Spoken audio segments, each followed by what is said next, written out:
Vice dito sa TV5.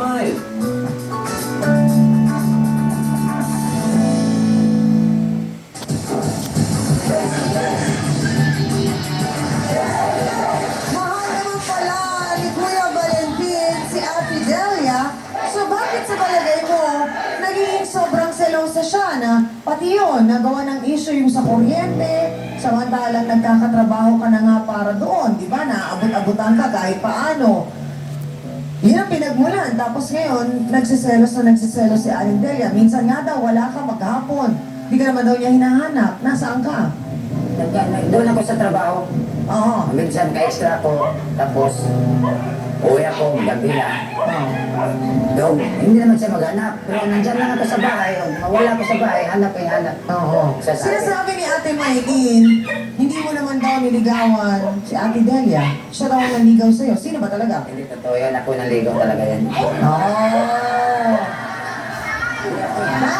Baka makapagaran ka, wag mo nang kampihan. Wag ka na, wag mo na, wag mo na kampihan.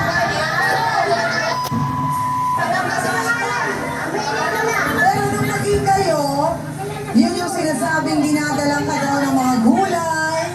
Yung ba yun? Yan kasi, para palakas sa katawan. Oo.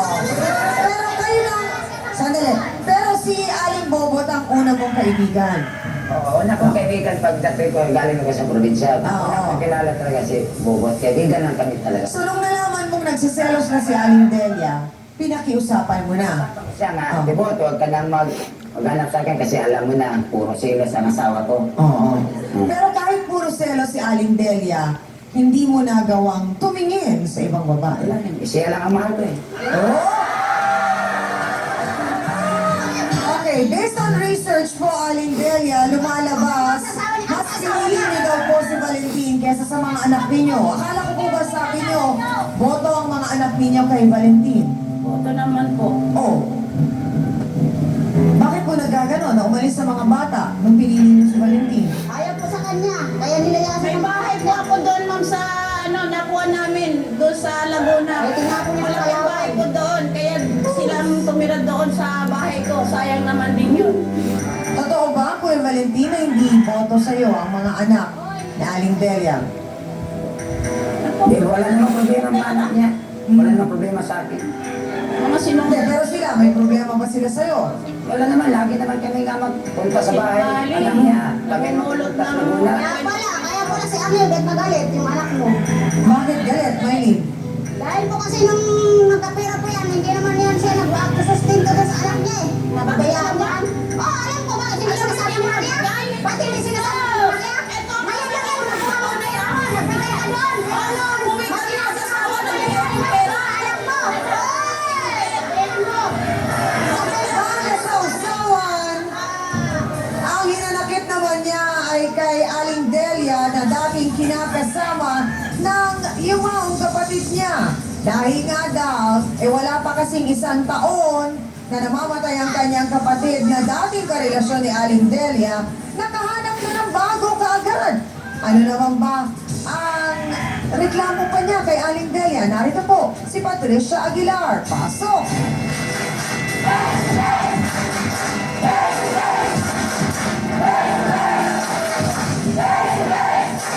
Ate Patricia, bakit ka naman nagagalit kay Aling Delia? Nagsisalosan din po ako niyan. Paano ikaw ngayon ang pinagsasalosan? Hindi po, nung ano pa po yan, buhay pa po yung kapatid ko, nagsiselos na po yan sa akin. Paano ang karelasyon pa lang niya ay yung kapatid mo? Silosa na talaga siya. Bakit? Pag po nagbibigay ng ulan ng kapatid ko sa akin, nagagalit po siya. Eh, paano nga, ma'am? Ako naghanap buhay. Ako naghanap buhay. Halos lahat ng ulam na inuuwi ko, pinaghirapan ko, ibibigay sa kanya. Tama ba yun? Walang trabaho yung asawa, yung kapatid niya. Pero hindi naman mo ba pwede kahit kaunti ay mabahagian sila? Hindi po, halos ibigay niya lang yung pinaghirapan ko eh. Tuwan-tuwa naman yun yan. po Pag ang nag-aaway kami, pinapagalit nyo. tuwan-tuwa rin. Ay, nako. Pero bakit po parang ang lumalabas? Siloso ko kayo talaga, Aling Delia. Seryoso, ma'am. Nasa lugar ng pagsiselos ko, hindi ako basta-basta nagsiselos ko, wala akong nakikita. Ayaw nga po, pinangangaralan po siya ng tiyahin ko na. Sabi ng tiyahin ko, ilagay mo sa lugar ng pagsiselos mo, hindi selos ka na selos. Selos, yan nga ba ay nakakabuti o nakakasira ng isang relasyon? Madalas nating naririnig na dapat nasa tamang lugar lang ang pagsiselos. Nako, para po maunawaan yan at maayos na ang problemang ito ni Aling Delia nang sa ganun ay hindi na lumaki pa. Makakasama po nila ng harapan ang ating trio tagapayo. Pero yung punto, di ba yung pinag-uusapan kanina tungkol talaga sa kuryente? So, ibig sabihin, hindi na kuryente yung pinag-uusapan dito.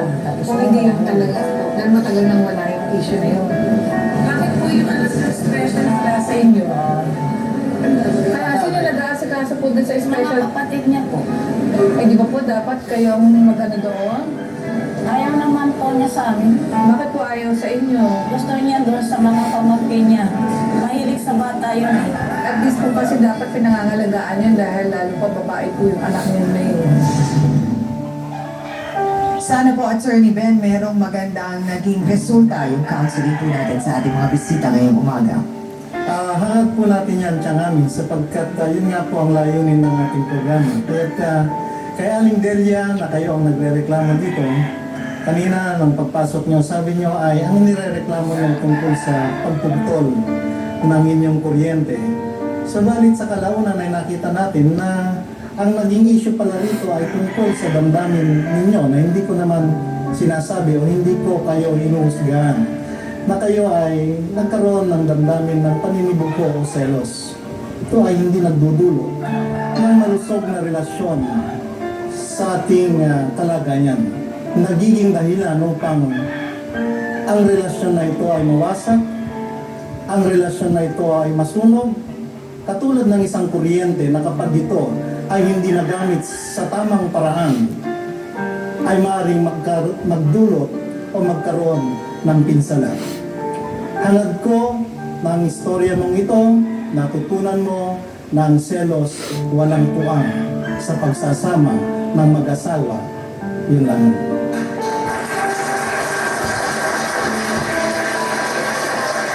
Tatandaan ito na kay kanina, bakit ang inyong special child ay wala sa inyo? Mas importante po natin siguro bigyan ng tuon ng pansin na imbis na sundan-sundan si Mang Valentin, ang pagtuunan niyo ng pansin ay ang inyong dalagang anak na mayroong problema. Kahit na sabihin niyo dinadalaw po, alam niyo, nandun yung comfort na secured ang isang special child na nasa kanyang ina at inaaruga, lalo pa at nagkakaedad na tayo, dapat matuto tayo magkaroon ng tamang priority para mapaayos po ang ating buhay. Hindi lang po.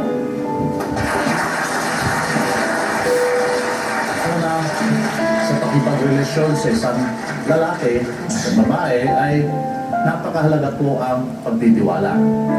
Nasasaan po sa ating kasulatan, sinasabi po sa sulat ni San Pablo sa Mataya Corento, ng pag-ibig po ay hindi silusot na ninibuko. Yan po ang binigyan niya ng pagpapahalaga. Dahil po ang napakahalaga po ay ang hindi pagiging makasarili. Kung ikaw ay nagmamahal, nagpaparaya ka, binibigyan mo ng tiwala ang iyong minamahal.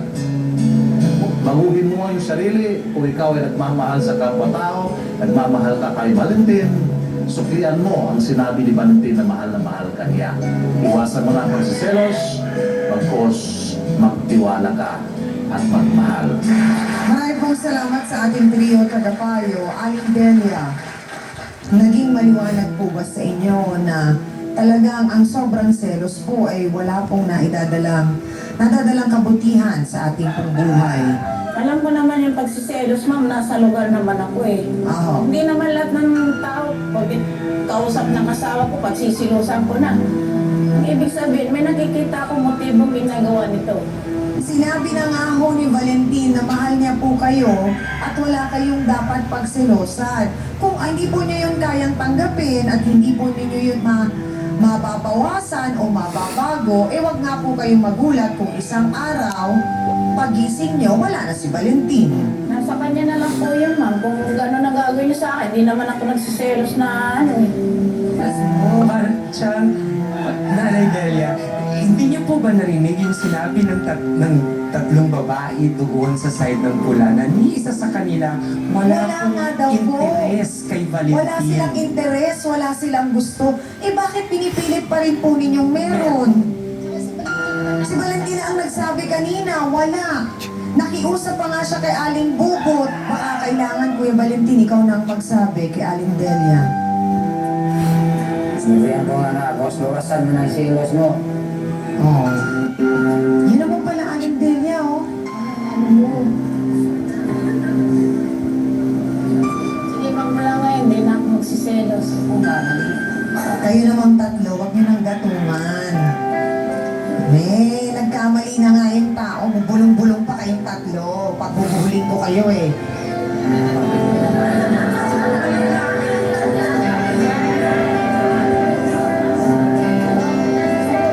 Bago pag-uwi natin dito, magsasagutan na lang kayo. Kailangan mag-ayos na kayo.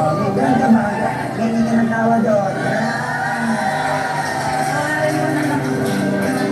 Wala na yung glass. Huwag mo nang gatungan. Ikaw naman. Pero alam niyo po, Aling Delia, talagang yung sobrang pagsiselos, hindi mo talaga...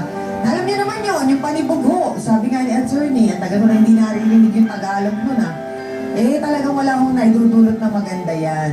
Baka nga ho. Totoo yun Magulat kayo isang araw, di ba, Aling Teresita? Ala ng Valentin.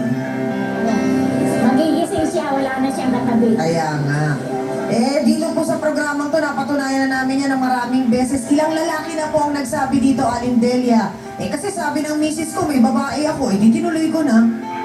Kahit paano po, pahalagahan nyo yung pinapakitang pagmamahal sa inyo ni Mang Valentin. Huwag niyo po siyang itulak palayo. Sana po, mas naliwanagan ang isip ninyo. Angat namin na hindi na kayo maging masyadong selosa. Kita mo, pati kuryente, binigyan nyo ng kahulugan. Selos naman pala ang problema. At ikaw naman, Mang Valentin, doon ka na lang lagi sa tabi niya, yung nakikita ka niya, para hindi na nagseselos. Diyan naman po lagi sa tabi niya, mama. Wala naman po ibang katabi, ma'am. Sinasabi mo palagi na mahal mo siya. Sinabi ko nga sa harap sa maraming tao Sinabi ko na. Alam, Teresita, parang kayo po ang balakid dyan. Pwede po bang lumipat kayo dito at magpalit na upuan ng Mang Valentin? Yes, ma'am, sa mga bata, alam mo, matanda na kami dalawa, ma'am eh. Hindi. Kailangan kahit matanda, nagsasabihan pa rin ng I love you, tsaka kinikiss pa rin ng good night. Ikaw naman, Mang Valentin, di porket matanda na, nawawala na yun. Holding hands kayo, dali. Yakap na lang. Parang shake hands lang sa kalaro, Aling Delia, huwag ka na sumimangot. Nakakatanda yan. Ngumiti ka naman. Mahal niyo ba si Mang Valentin? Mahal niyo? Ba't niyo sabihin? Kasal mo. Mahal kita pa. Ay, naku, maraming salamat sa ating mga bisita. Amin na po tayo mga kapatid. Anong aral na naman ba ang ating natutunan sa ating issue? Sinasabing kakambal na ng pagmamahal ang pagtitiwala. Kapag wala ang isa, madalas hindi nagtatagumpay ang isang relasyon. Mas gumagaan ang samahan kung alam ng bawat isa na kahit anong mangyaring selosan, kung sabay nilang pag-uusapan ang problema, walang dapat na ipangamba. At para po sa ating face-to-face, heart-to-heart thought for the day, mas wagas at matamis ang pag-ibig kung tiwala at hindi selos ang mananaig. Salamat sa inyong lahat mga kapatid, sa laging mga nakatutok sa atin, sa Luzon, Visayas at Mindanao, pati na rin sa buong mundo. Salamat po sa inyo. Salamat din sa aking co-host na si Hans Martel. Sa Dance Squad, kina B1 at B2. Sa ating mahal na trio, Tagapayo. At syempre pa sa ating mga Sausawera at Sausawera. At sa ating mga bisita na nagbahagi ng kanilang kwento at natuto tayo na walang naidudulot na maganda ang selos. Mga kasausawan, sana rin po manood kayo every Saturday ng Untold Stories mula sa Face to Face at yan po ay 10:30 ng umaga. At gusto lamang po namin batiin ang Alpha Company MP 73rd Infantry Battalion ng Philippine Army Poblacion Malapatan, Sarangani Province. Special especially po kay 21st Chairman Franco Roldan, Company EXO, and First Lieutenant Nestor Valenzuela, ang kanilang company commander. Magandang umaga po sa inyong lahat. Ako pa rin po, ang inyong pambansang kapitana, ang inyong siyang ami, na lagi pong magpapaalala sa inyo. 2 taon ko nang pinapaalala sa inyo na ang problema, pwede po ninyong tawanan, pero hindi nyo dapat talikuran. Kaya kung may problema ka, harapin mo, pag-usapan natin yan. Para po sa inyo to, mga kapatid. Ngayong Biyernes, isang espesyal na bisita ang makikisawsaw. Please welcome, Titigan ng Hari. Naging Becky na rin lang kayo lahat. Bakit di ba kayo magpaka-girl? Kakalianin ba niya ang sagupaan ng mga Becky? Hindi naman siya IBM. Oo, naku, nagpapa-impress ako. Okay, sandali na! Alam niya na boyfriend mo to. Pero ba dyan, tapos sasabihin niya inahas sa kanya siya. Eh, siya yung ahas. Ako nga rin, parang di ako masyado ready sa... Oo, sa action. Kahit mga ganyan kayo, lalaki pa rin kayo. Hindi mapakalma, kaya daanin na lang sa patalbugan ng ganda. Candidate number 2. Can you define beauty for me? What is beauty if you don't like me? Face to face, ngayong Biyernes, 10:30 a.m. Dito lang sa TV5.